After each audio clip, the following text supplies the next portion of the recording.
Olá, nós estamos aqui para mais um encontro com a palavra, o nosso encontro semanal para o estudo da palavra de Deus. Eu estou aqui hoje com o meu amigo Felipe e nós já estamos chegando à nossa sexta lição desse trimestre, Felipe, onde estamos estudando sobre alusões, imagens e símbolos, e o título dessa semana é Compreendendo o Sacrifício. Como você já sabe, nós não começamos o estudo, nós não abrimos a palavra de Deus antes de fazermos uma oração. Então eu te convido a fazer essa oração inicial, Felipe. Vamos orar. Querido Pai, obrigado por estarmos aqui reunidos, debruçados sobre a Tua Palavra, sobre os Teus ensinamentos. Somos gratos por isso e pedimos que o Teu Espírito age em nós, nos guie, nos oriente, para que possamos transmitir o que Tu tens para nos ensinar e para mostrar para quem estiver assistindo. Senhor, abençoa as nossas famílias, as famílias daqueles que estiverem nos acompanhando. Esteja conosco hoje e sempre. Assim pedimos, assim agradecemos em nome de Jesus que nos salvou. Amém. Amém. Então, esse trimestre que está indo de março até junho, nós estamos estudando sobre alusões, imagens e símbolos, e o tema desta semana é Compreendendo o Sacrifício. E você já sabe, nós temos sempre um verso para memorizar a cada semana, e o verso dessa semana encontra-se em Apocalipse 5, verso 9, que diz o seguinte: E cantavam um cântico novo dizendo: Digno és de pegar o livro e de quebrar os selos, porque foste morto e com teu sangue compraste para Deus os que procedem de toda a tribo, língua, povo e nação. O ritual do sacrifício era uma prática recorrente, né, na maioria dos povos do Antigo Oriente, né, Felipe? Onde os sacrifícios eram vistos como presentes para o Deus de alguém. Eles ofereciam alimentos, ofereciam sacrifício em troca de bênçãos, em troca de ajuda. Então eles faziam, digamos que uma barganha, né, para poder eles conseguirem aquilo que eles queriam. Mas a Bíblia dá um significado radicalmente diferente do ritual dos sacrifícios. Totalmente diferente daquilo que eles acreditavam e que infelizmente até hoje muitas pessoas ainda acreditam, que podem negociar com Deus através de sacrifícios. E na verdade a Bíblia inverteu, né, esse propósito quando Jesus veio a este mundo. E quando ele vai na direção de João Batista, e aí João Batista diz assim: Eis o Cordeiro de Deus que tira o pecado do mundo. Isso está em João 1, 29. É uma referência inconfundível à ideia de que todos aqueles sacrifícios apontavam para o Cordeiro que seria morto, que é Jesus Cristo. E ele viria para morrer em favor da humanidade. Então, todos os sacrifícios que foram feitos e que são feitos ainda hoje, aqueles que não foi o sacrifício de Cristo, eles acabam não tendo validade para nós, nem para Deus, principalmente, né? E eu gosto sempre de ter perguntas para a gente debater o assunto. Qual a importância de ir além de meros rituais religiosos? Como nós podemos depender totalmente da morte de Cristo como nossa única esperança de salvação? O sacrifício, na verdade, como você disse, ele aponta, né, para o sacrifício definitivo, né? Então, como se fosse ali um arquétipo. No Antigo Testamento a gente tem muitas situações, muitas simbologias e muitas histórias literais que levam, né, que apontam para a vinda de Jesus, o seu sacrifício e a sua vitória. E com o sacrifício, né, de cordeiros, por exemplo, não é diferente. Então tem uma simbologia ali, né, do cordeiro sem pecado que vai ser sacrificado e está mais vinculado a um compromisso, né? Quando Deus estabelece a lei ali que o sacrifício tem que ser feito, é o compromisso, né, que as pessoas têm de obedecer, e não porque aquilo é um protocolo, como você falou, né, um mero ritual, não porque aquilo é uma barganha, também como você apontou, mas porque as pessoas entendem, né, a grandeza de Deus, a misericórdia de Deus, as promessas de Deus, e elas então seguem de coração, né? Uma expressão aqui bem simples, né? Mas o compromisso ele é adotado com alegria, né? Com respeito, sim, com temor, não no sentido de um medo, mas de um respeito enorme, do reconhecimento da grandeza de Deus. Então todos aqueles sacrifícios, eles eram sim importantes, né? Porque eram exigências de Deus por conta desse compromisso e ele não podia ser feito de qualquer forma, tá? Então aquela ideia de dizer, olha, vou fazer exemplarmente, né, igual um funcionário exemplar, o que Deus está pedindo ou ordenando, porque assim eu vou me livrar, né, de qualquer problema com eles. Estou entregando a tarefa, professor. Missão cumprida. Né? Exatamente. Né? Posso ir embora? Então é um pouco isso. Não é isso, não tem nada disso. E aí, como você bem disse, né, esses sacrifícios eles remontavam a chegada do Cordeiro definitivo, que é Jesus. Né? Então, no que você leu, né, a declaração de João Batista, há uma compreensão, né, de que chegou o sacrifício definitivo, que todos aqueles compromissos anteriores, né, era como a própria lição diz, comprar uma passagem que te leva a algum lugar, né, mas esse lugar ele ia acontecer depois, então não adianta, né, o bilhete ele não tem nenhum valor por ser bilhete, né, ele tinha um sentido ali do compromisso, e Jesus, a única vida sem pecado, né, e que não podia nenhuma outra pessoa fazer isso por si, só Jesus podia fazer isso por todos nós, justamente porque 100% humano, 100% divino, né, 100% Deus, seria a única vida, né, sem pecado, capaz de lavar com seu sangue, né, todos os nossos pecados gratuitamente. Então esse acho que é o grande significado, e acho que mais interessante até, né, do que pensar, né, no valor da troca, não era uma troca monetária, né? Não era uma troca e também não era uma troca de atividade, né? O que eu posso fazer para compensar, né, o mal que eu causo? Então você não pode fazer nada, né? Nada que você possa fazer vai ser feito por você, né? Você está comprado para Deus, né, por meio do sacrifício do Cordeiro definitivo, né, o sangue de Jesus, né?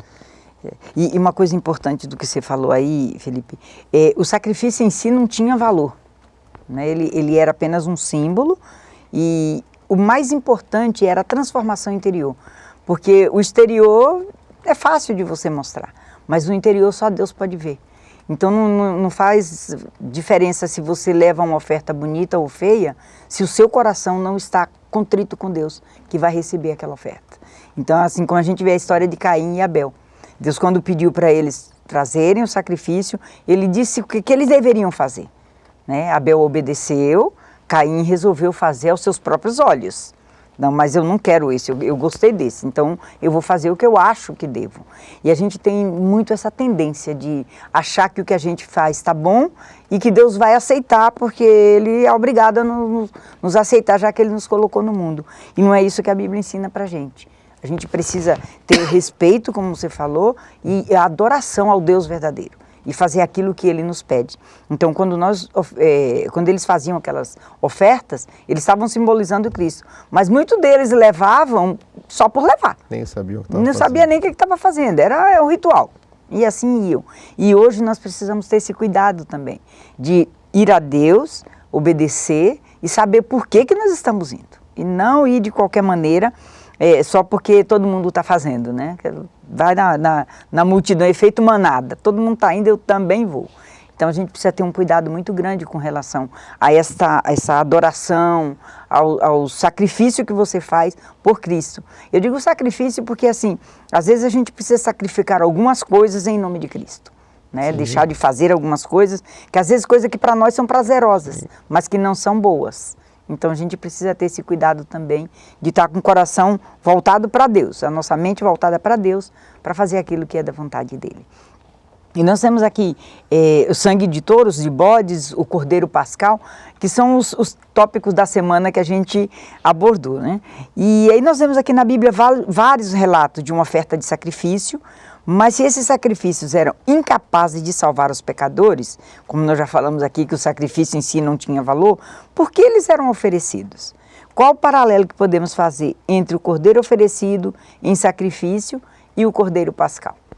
Então, justamente, esses sacrifícios eram oferecidos, né, como compromisso e remetendo, né, a vinda do Cordeiro definitivo que vinha ali no futuro. Então, como você disse, né, Nicinha, não adiantava fazer aquilo como um protocolo, ou você citou o exemplo de Caim, que Caim ele tinha um temor suficiente para Deus falar assim, olha, Deus está mandando, eu vou fazer.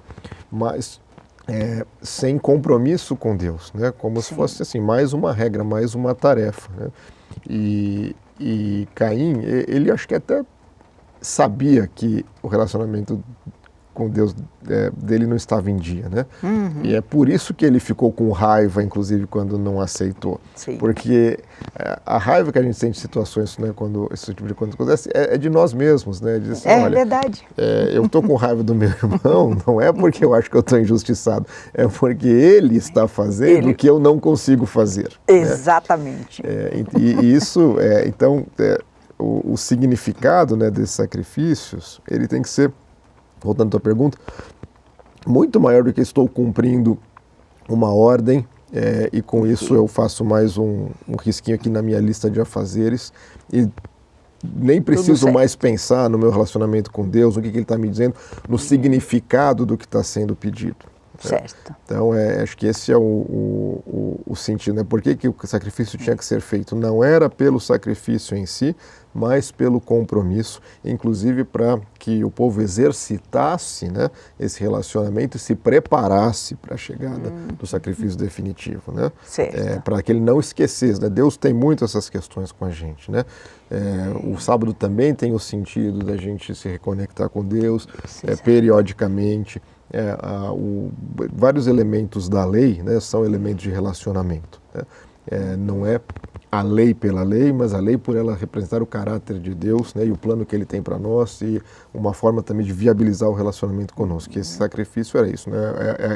É reconhecer o próprio pecado, né, a nossa indignidade, né, por que tinha ali que um sangue inocente passar por aquilo. Porque para nós temos contato com a nossa própria impureza, com a nossa própria o nosso próprio tamanho reduzido em comparação com Deus. Né? Se a gente não fizesse isso, né, não teria como remeter, né, o antitipo, né, o sacrifício antitípico de Jesus ali na frente. Né? Então é uma preparação também. Né? E a nossa capacidade, inclusive, de estudar a Bíblia e entender isso, também é uma forma de reviver isso, né, e de entender isso. Sim, sim. E aqui um destaque especial, a fé que eles tinham no sacrifício é a mesma fé que nós temos hoje de que o Messias virá para nos salvar. Ele já veio e morreu por nossos pecados e ele virá uma segunda vez agora para nos levar para morar eternamente com ele. E Jesus, como o Cordeiro Pascal, ele foi humilhado, ele foi morto, porque a morte que Jesus sofreu era uma morte vergonhosa, né?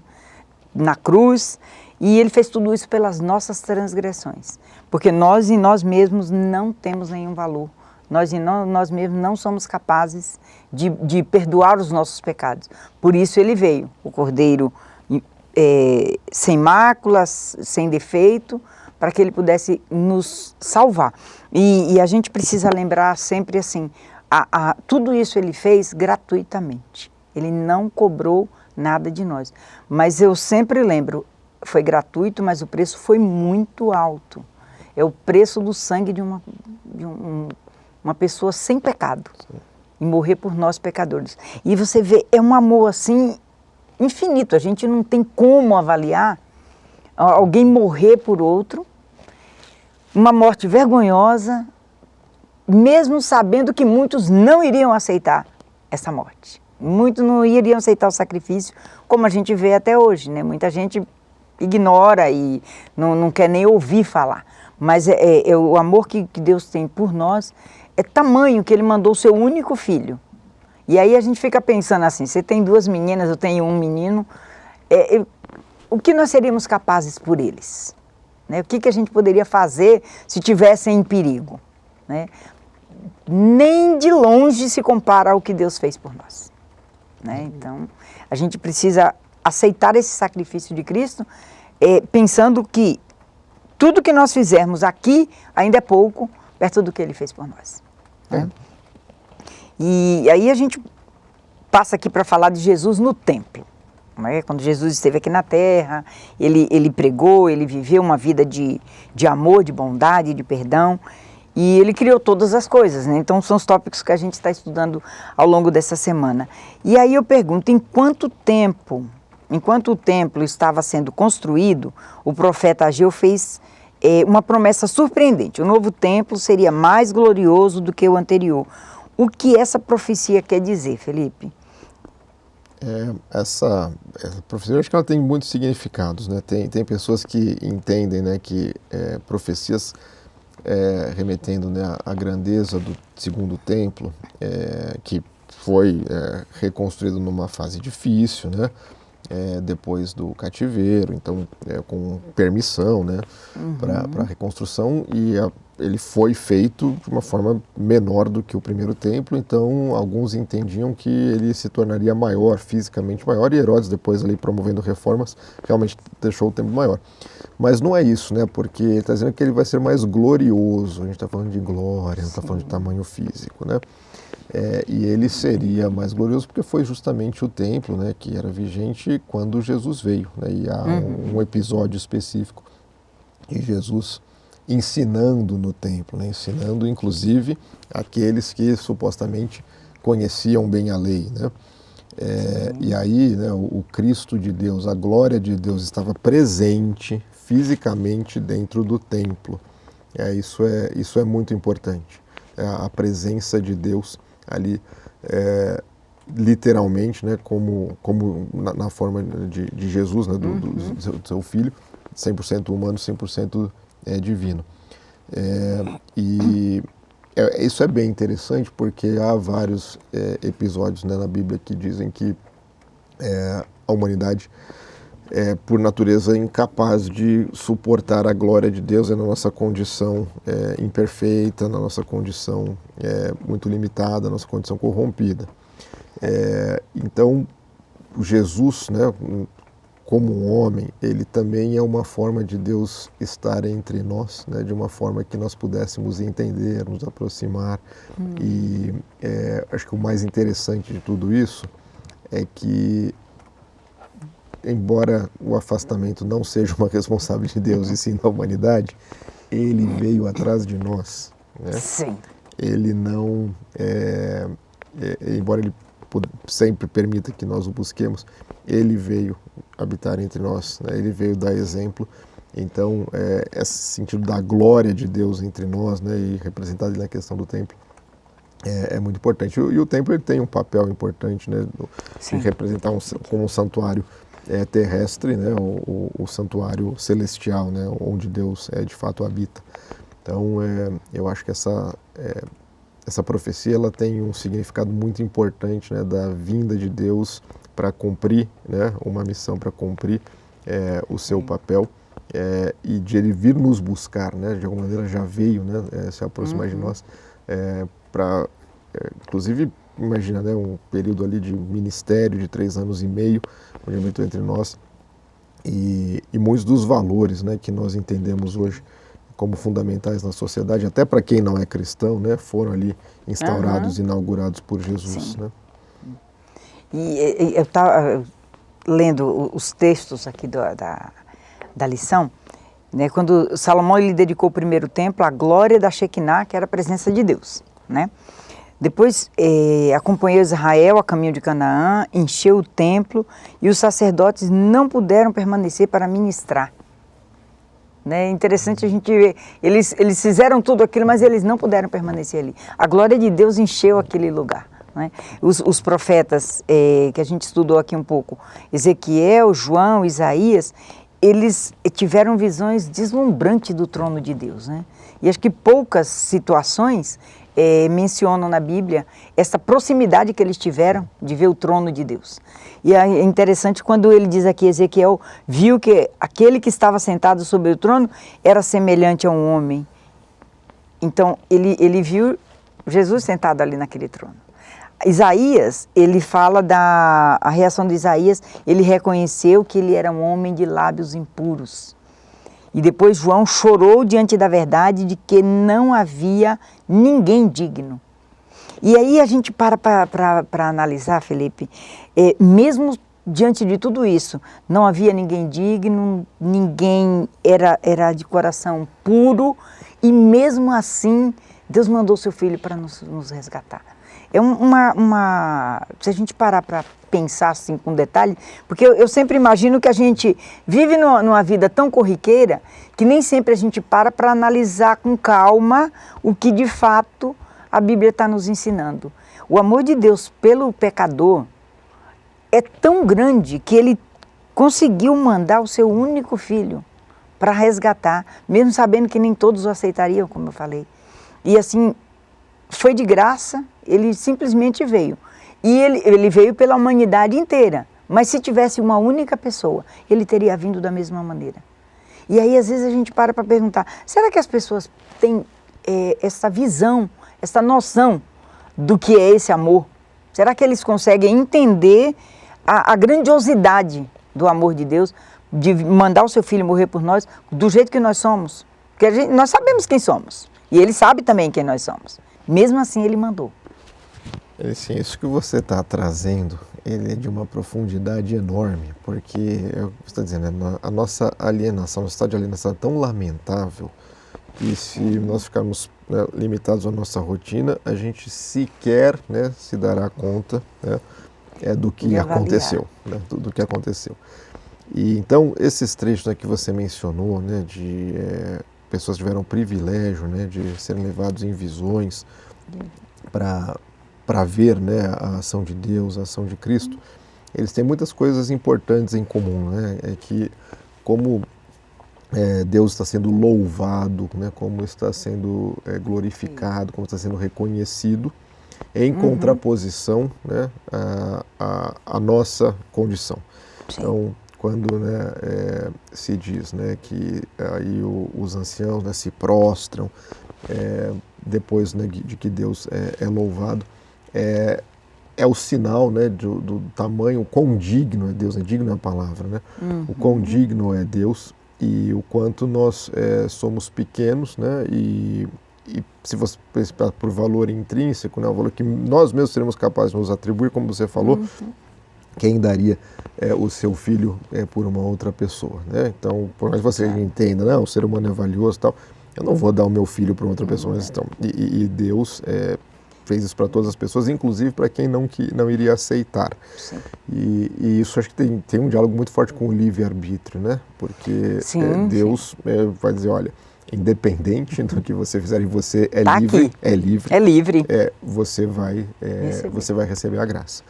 E aí, o que você faz com ela é uma decisão sua, embora Deus deixe claro que Ele vai ficar muito feliz, mas muito feliz se a gente aceitar. Né?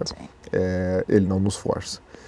E não é para todos, e mesmo assim já está feito. Né? Assim, está feito desde sempre, né? Esse plano sempre existiu, com todos os riscos, com as nossas imperfeições.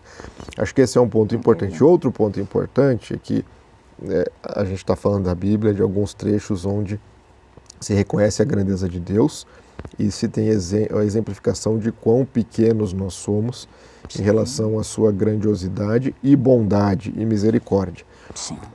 E é um livro, né, com algumas versões que 1.500, 1.700 páginas. Se não for lido com atenção e com o coração aberto, né, vão poucas linhas vão ser vistas e a gente não vai ter a clareza, né, do quão isso é grande. E aí, se a gente não tiver, né, a disposição e pedir, né, a ação do Espírito para fazer essa leitura, para refletir, para orar, nós vamos cair na armadilha e dizer, mas como esse Deus é malvado, que permite todas essas coisas, né, ruins que acontecem, e eu tenho que fazer um monte de coisa, e vai voltar para o sacrifício protocolar para atender caprichos, e não é nada disso, assim, o sacrifício, a entrega do Filho, Jesus fazer isso, ele ter poder para se tirar daquela situação em qualquer momento e não fazer isso, ir até o fim, né? A ponto de estar com todos os nossos pecados sobre os seus ombros, né? E morrer ali exausto, e depois retomar a sua própria vida, né? E ainda fazer promessas, reforçar as promessas. É essa bondade, misericórdia e grandiosidade, né, que nós temos que ter o foco. Né? O engano está aí, né? Ele vai estar constantemente tentando nos dizer que Deus não é bom, que Deus é caprichoso, e não é nada disso. Né? Então, esses trechos, essa reflexão, elas nos lembram, né, da diferença, né, incontável, né, entre quem nos oferece a graça e o nosso papel limitado de tudo que podemos fazer é aceitar. Simplesmente aceitar. Nós temos uma mente finita, muito pequena, perto da grandiosidade de Deus. Mas quando a gente para e recebe essa graça, Deus nos dá a capacidade de ampliar a nossa visão, o nosso conhecimento, para a gente aceitar o sacrifício de Cristo. Foi um sacrifício muito grande.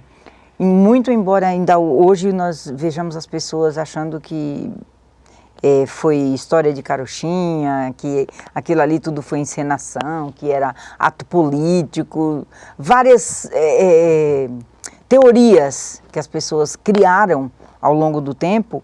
Se você vê na Escritura, você vai entender que nada dessas teorias são verdadeiras.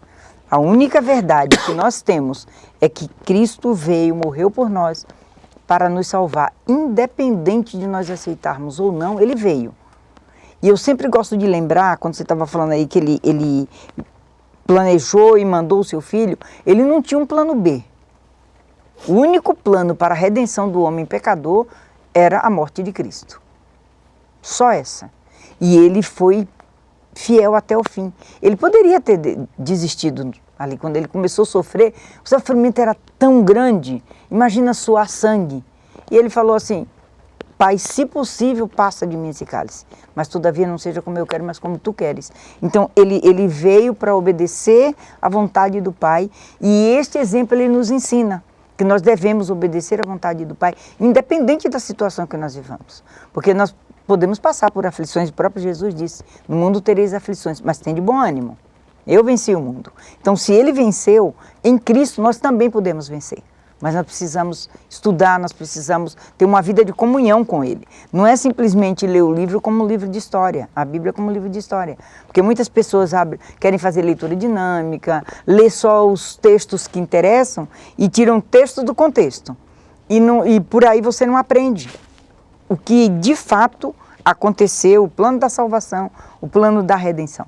A gente estudando esse trimestre aqui, as alusões que a gente viu, do cumprimento das profecias, das coisas que estão acontecendo, nós temos certeza que está muito próximo do dia em que Jesus virá a segunda vez. Agora ele não virá mais numa cruz, mas ele virá em glória e majestade para buscar todos aqueles que o aceitarem.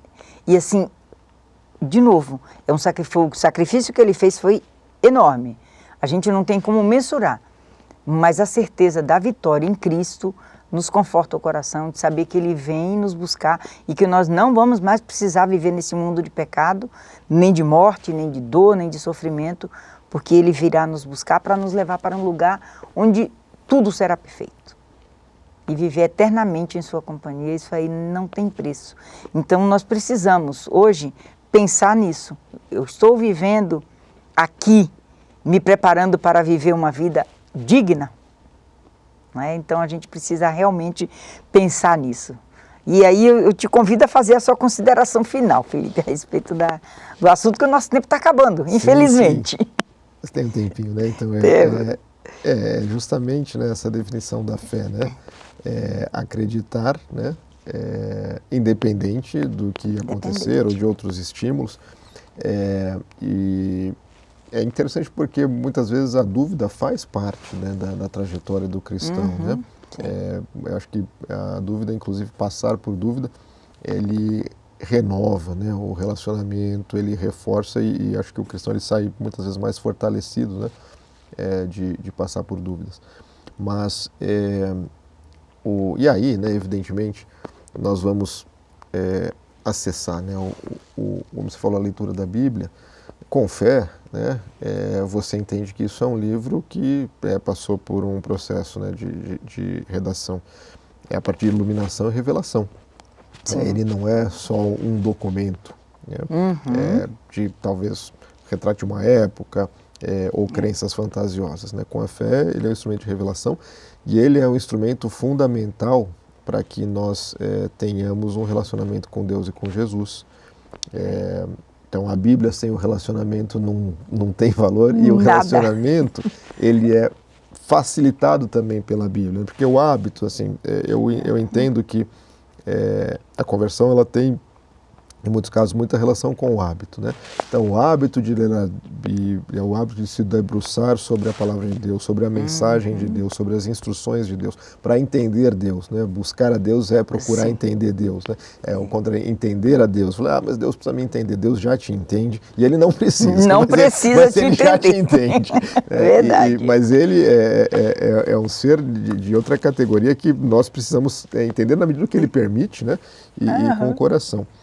E o sacrifício de Jesus, né, acho que entender, né, que a Bíblia, com Jesus como chave, que o Antigo Testamento vai ser lido, né, olhando para a vinda de Jesus, né, para a sua vitória, para a sua ressurreição, ascensão e promessa, ele é uma forma de entender toda essa mensagem, de realmente termos um relacionamento amoroso com Jesus, com Deus, e com isso a lei ela passa a ser uma prática prazerosa e com sentido, né? Ela não passa a ser mais uma lei, né? Ela é uma representação, né, de parte do caráter de Deus em relação a coisas que Ele... Muitas vezes você lê isso, entende, olha, isso aqui faz bem para mim, né? E se você estiver num relacionamento genuíno, né, sincero com Deus, vai ser mais fácil entender isso, né? Vai contestar menos, porque já está resolvida essa questão, né, da dúvida.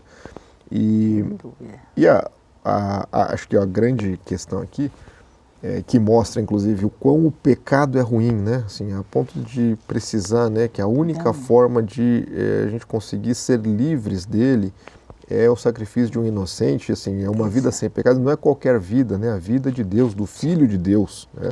A vida mais importante que já esteve aqui, né, entre nós, ela precisou, né, ser ceifada ali na forma de sacrifício. Então, assim, essa é a gravidade do pecado.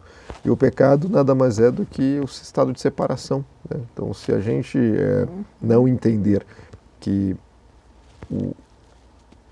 a gente tentar evitar sair desse estado de separação só vai nos restar mente e carne, e que isso é muito pouco, nós vimos, né, a diferença ali, isso é muito pouco, né, não está conectado a Deus, a vida, né, a verdade, o caminho.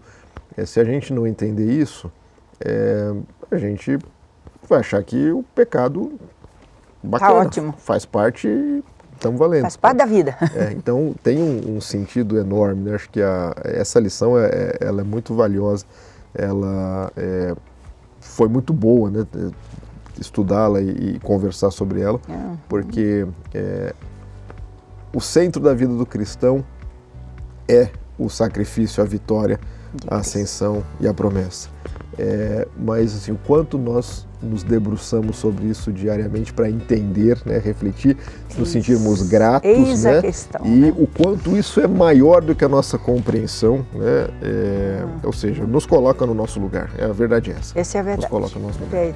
Isso que você falou a gente encerra o assunto e apenas para a gente refletir. A Bíblia diz que Deus amou o mundo de tal maneira que deu o seu único filho, para que todo aquele que nele crê não pereça, mas tenha vida eterna. Isso está escrito em São João 3, verso 16. E eu te convido a refletir sobre o sacrifício de Cristo. Você já parou para pensar quanto Ele fez por você? E você está aceitando esse sacrifício?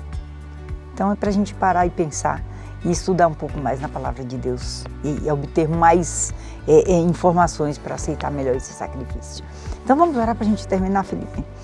Senhor, muito obrigado, porque nós passamos aqui alguns momentos estudando a Tua Palavra e nos aprofundando um pouco mais e refletindo sobre o sacrifício feito pelo Teu Filho em nosso lugar.